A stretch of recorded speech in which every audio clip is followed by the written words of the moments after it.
Wa alaikum wa rahmatullahi wa barakatuhu. Jummah Mubarak to you all. Bismillah. Alhamdulillah. Alhamdulillah. Nahmaduhu wa nasta'inuhu wa nastaghfiruhu. Wa na'udhu billahi min shururi anfusina wa min sayyati a'malina. Man yahdihillahu fala mudilla lahu wa man yudlilhu fala hadiya lahu. Wa ashhadu an la ilaha illallah wahdahu la sharika lahu. Wa ashhadu anna Muhammadan abduhu wa rasuluhu sallallahu alayhi wa sallam. All praise is due to Allah, from whom we seek help and forgiveness. We seek refuge with Allah from the evil of our own souls and from those of our bad deeds. Whomsoever Allah guides will never be led astray. Whomsoever Allah leads astray, no one can guide. Bear witness that there is no God except Allah, the one who has no partner, and bear witness that that Prophet Muhammad is Allah's true servant messenger. May Allah's peace and blessings be upon him. Allah tells us in the Quran, يا أيها الذين آمنوا اتقوا الله حق تقاته ولا تموتن إلا وأنتم مسلمون, that, O ye who believe, be mindful of Allah. Be mindful of Allah in the way that Allah deserves, and do not die except in a state of full submission to Allah. Allah tells us in the Quran, يا أيها الذين آمنوا اتقوا الله وقولوا قولا سديدا يصلح لكم أعمالكم ويغفر لكم ذنوبكم ومن يطع الله ورسوله فقد فاز فوزا عظيما. That, O ye who believe, be mindful of Allah. Be mindful of Allah and say that which is right. Allah will bless your deeds for you and forgive you of your sins. And whoever obeys Allah and the Messenger of Allah has truly achieved a great triumph. رب اشرح لي صدري ويسر لي أمري واحلل عقدة من لساني يفقهوا قولي سبحانك لا علم لنا إلا ما علمتنا إنك أنت العليم الحكيم.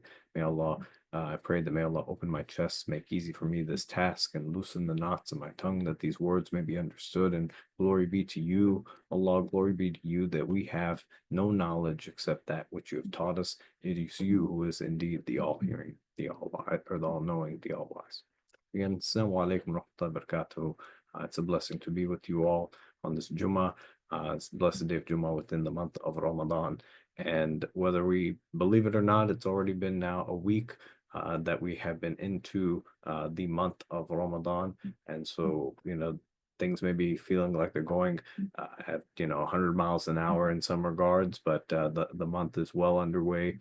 And for many of us, it may feel like we're getting into a groove with respect to how the rest of the month may go. And for some of us, it may feel like, all right, we're already drinking from a fire hydrant and just trying to keep our head above water. And it's important for us on this first stop with respect to if we look at Ramadan in a series of weeks, or if we look at it in the series of 10 days, every 10 days, and look at it in thirds, to have a mile marker of sorts that we are able to look back on how far maybe we've come right now, but also as a way to possibly reset and improve the next leg of our journey, as if we are climbing up a mountain.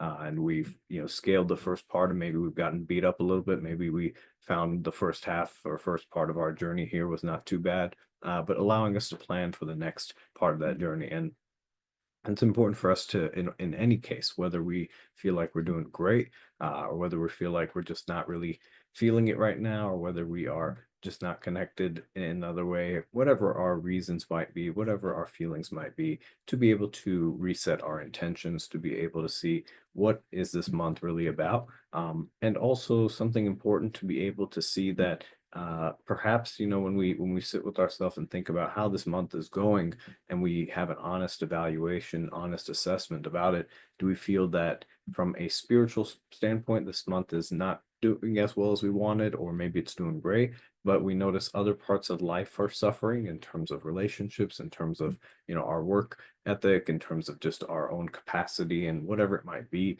But thinking about that, this month of Ramadan is not one that is to be completely disconnected from your own life, your regular life. This month of Ramadan, actually, when we think about it, helps us to optimize just how we live our life in general. It helps us enhance the way we live life in general. It doesn't necessarily need us to be completely disconnected and solely just focusing on our spiritual elements while everything else suffers. It allows us to optimize our spiritual practices, which then help us to enhance and improve our worldly practices and our worldly life, and the way in which we go about it. But we must remind ourselves again, as we've all embarked on this journey, whether willingly or unwillingly, or just we find ourselves in the midst of it, to remember kind of what the purpose of this month is, because we oftentimes will get caught up in other people's definitions, other people's conceptions, or see this from the lens of other folks. And it's important for us to remember why we are on this journey, and for what purpose, but also thinking about how we are able to make the most of the journey is definitely a personal endeavor. It's not something someone else can do for us. It's something that we ourselves will go through. Apart from the fasting, all of the other things that come with it. So in the Quran, Allah tells us that this month of Ramadan was one in which, as mentioned in the Quran, and the only time the month of Ramadan is mentioned in the Quran, that it's in this month that the Quran was revealed as a guidance for humanity, as a guidance with clear proofs, and a decisive authority, for a compass of what's right, what's wrong, and that whoever is present in this month, let them fast. But if they're not able to, if they're ill or if they're on a journey, then let them fast an equal number of days afterwards. That Allah intends ease for us, not hardship, so that we might complete the prescribed period and proclaim the greatness of Allah for guiding us.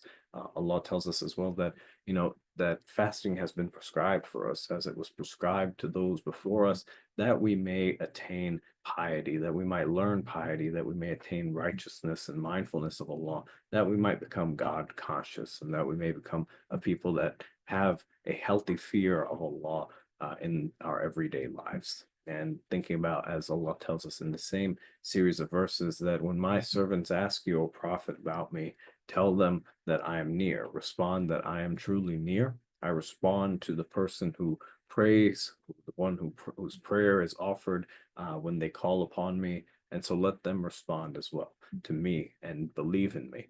And perhaps they will also be guided.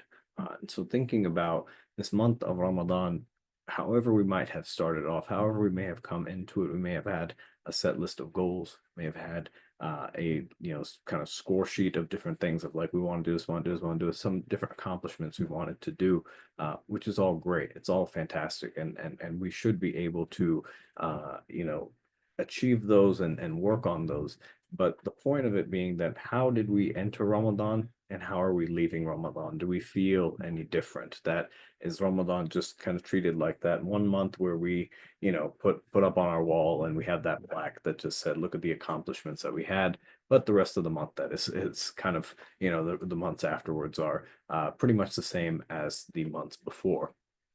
And thinking about how we enter this month, did we enter this month with the intention of perhaps leaving off some things, perhaps, saying that, okay, I'm not going to do this during this month, or for Ramadan, I'm going to give up these things. But in a mindset that's also like, are these things going to come back after Ramadan ends? And does that really change who we are? And thinking about what Ramadan has been sent for, has been given to us in this space as a month that allows us to realign our compass, our moral compass, our spiritual compass, back towards Allah, as a month in which fasting has been prescribed to allow us to reduce those distractions, to help sharpen that compass and sharpen that resolve.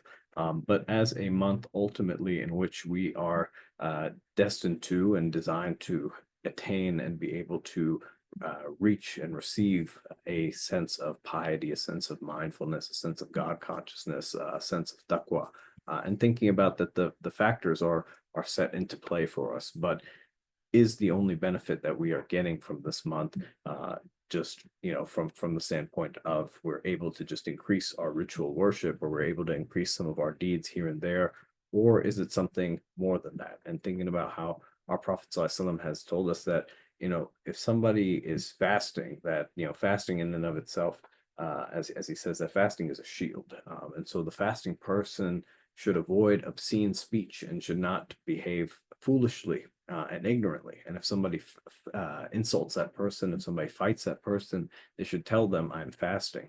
And that when you think about, the person who does not leave evil words and deeds while they're fasting, that Allah does not need that person to leave food or drink. And so thinking about our fasting in this month is not just one of food and drink. Our fasting in this month is one also of those which are unseen, those which are not quantifiable, those which are our vices, those which are enhancing in terms of our senses, or the things that inhibit our virtues, things that are evil in that sense, but the evil actions, evil words. So our fasting, when we think about when we've come to this far, we might just be able to think, yeah, I fasted on Monday, Tuesday, Wednesday, Thursday. I fasted all up until this time now.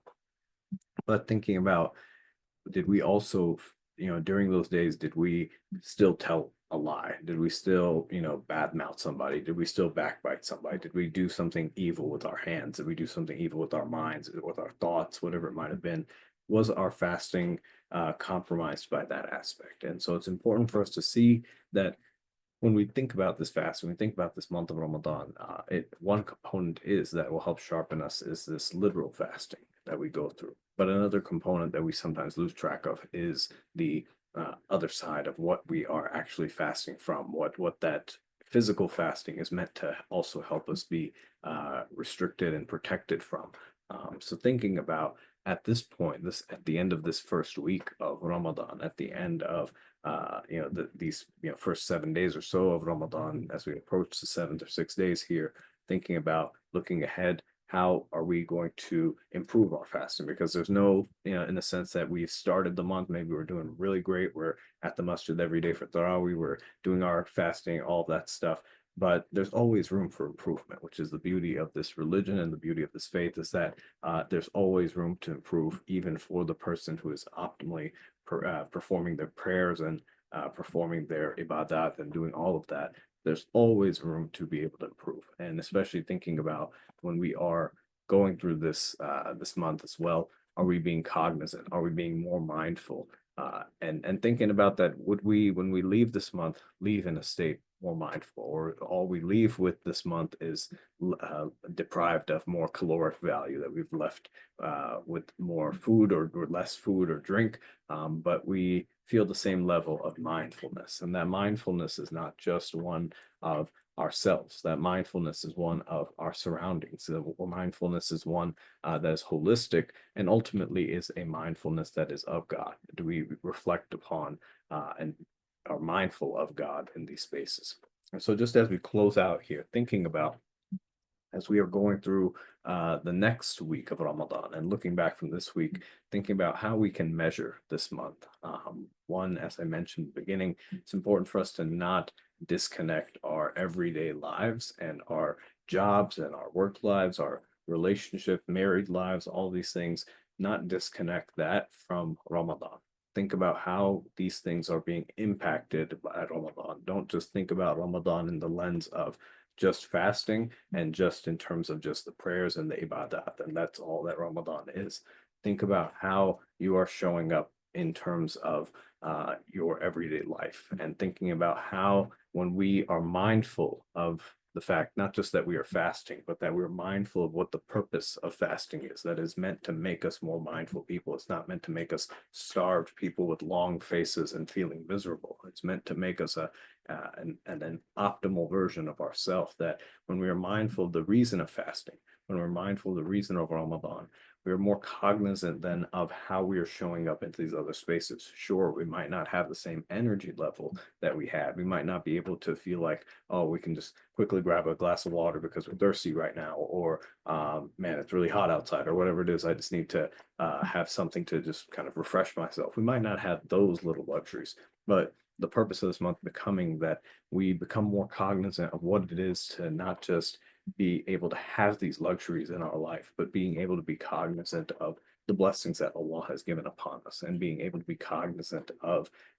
the different things that we may have taken for granted. So thinking about when we are more mindful about how Ramadan is and what fasting is and what we are really fasting from, not just from the food and the drink, but we're fasting from those things that hold us back from connecting with Allah, that connect with other people and connect with the world around us, that we find that we are living an optimal version of ourselves. But this doesn't have to be a version of ourselves that is just limited to this month. that Ramadan should help prepare us for how we just live life in general, but from a more mindful standpoint, that when that food and drink come back into our body, should not erase or put a block between us and the connection that we have to Allah, the connection that we have to other people, the connection that we have to the world around us. Rather, when that food and water come back in, we are to give thanks to Allah. We're to give a be mindful of the fact that what was it like to not have this, and what is it like to be able to have these amenities, these blessings. And so as we go forward from this week of Ramadan, it's important for us to think about how we conceptualize our fasting. Again, it might have been a very difficult struggle up until now. It may have been something that we're just getting by. We feel like we're just getting through, especially if we don't have a lot of community, if we don't have a lot of connection, if we don't have, other resources or spaces of support. But it's important for us to be able to take stock of the things that we do have and think about, this is a faith, this is a religion that always allows us to improve and always allows us to get better and enhance in different ways and improve in different ways. Even if you are in a community with an abundance of resources, there's ways to be able to continue to excel in that. Maybe that concerns just sharing those resources or bringing in other people. And if you're not in a space that has those benefits, maybe it is trying to find someone to connect with, trying to find a space to continue to connect with. But whatever you do, the important part of it is to continue to be persistent, to keep doing the action to get the proper benefit from it. So fasting might be the low-hanging fruit that we just keep doing it here. But if we just cling to fasting and just the baseline as a metric for our Ramadan and what the experience is, and we only see it as that, it may not be the most fulfilling month, especially if that is just our baseline. But thinking about that this month as a month of fasting is not just one that is diminishing in terms of our food and our intake, but is one that is fulfilling in terms of what we are gaining, what we are consuming, that we reduce not just the calories and the food that we take, but we are also reducing the vices and the negative aspects of our everyday lives, but we're increasing in the number of virtues. We're increasing in the positive things about life. Just even from abstaining from those things is a benefit and a positive thing in and of themselves. That you think about someone who doesn't lie, that that person doesn't necessarily just always have to have their mouth open and be speaking the truth, and always in all the case. Sometimes that person just doesn't need to talk at all. Sometimes that person doesn't need to say, and less is more in that case. That person's known for their honesty, they're known for their goodness, but they don't have to overcompensate to fill the void that maybe that negative vice had filled up in that sense. And so thinking about what does this allow for us when we are draining ourselves from one thing with fasting, but it allows us to enhance so many other things in this way. So as we go forward, think about for your own journey in this month of Ramadan. Remember, we reset our intentions, but be honest with yourself with respect to how this month has been going. Maybe we have been fasting, but what have we been fasting from? Has it just been from food and drink, or has it been fasting from these other things? And if this month, regardless if it's been going great, or if it's been going dismally, or if it's been going very poorly, how we can all continue to be able to improve it in ways that are intricately connected with our everyday lives, not just connected to the spiritual dimension, but holistically. How are we showing up in our relationships, in our work friendships, and our work life, and all these things? How are we showing up to life in general? And if there's a disconnect there, maybe that's a space for us to be able to start as we improve our experience in Ramadan. It doesn't have to be disconnected from that. So may Allah allow us to be able to go through this month completely aware and mindful of Allah and all the different ways that Allah has provided us. But may we at least be able to go through this next week of Ramadan mindful of what our purpose of fasting was, what the purpose of this month was. That is a month to help us realign our compasses, recalibrate our location back to Allah. And to navigate back onto that path to Allah. And may Allah allow for our fasts to not just be accepted, but our fasts to be ones that open these doors of forgiveness, open these doors of mercy, and open these doors of reconnection to Allah, to the people around us, to the creation around us, and to ourselves, that we may come to know ourselves even better. And may Allah also allow us to be cognizant of the privileges that we have during this Ramadan, allowing us to share the benefits that we have that we might not know that we have with others who may be suffering during this month, and be there as a source of comfort, as a source of mercy, as a source of forgiveness, and a source of respite for those people as well. Allahumma ameen. Again, assalamu alaikum wa rahmatullahi wa barakatuhu, and we'll see y'all next Jummah. Assalamu alaikum.